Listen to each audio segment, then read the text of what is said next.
কি গো, স্বামী আর বউয়ের কথা তো তুমি মানে তো বোঝালা, জম্মের মতো বুঝাইলা। ওই কথা শুনলে যে কোনো বউয়েরই মাথা গরম হবেই, না তো গা চুলকাবেই।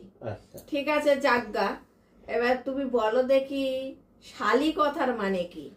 আচ্ছা, বেশ কথা। শালি কথার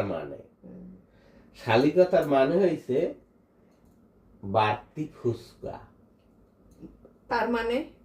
তার মানে হইছে যখন তোমরা ফুসকা খেতে যাও, তা ফুসকা খাওয়াইয়া 10 টাকায় 3টে বা 4টে দেয়।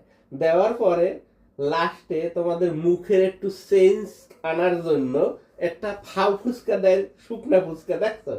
তো ওইটা হইছে ওই বউয়ের থেকে স্বাদটা একটু মানে চেঞ্জ করার জন্য হইছে শালি আর কি, ওই শুকনো ফুসকা, বুঝতে পারছো? সরো, এটা তো আরো গাজালানির কথা। ভালো।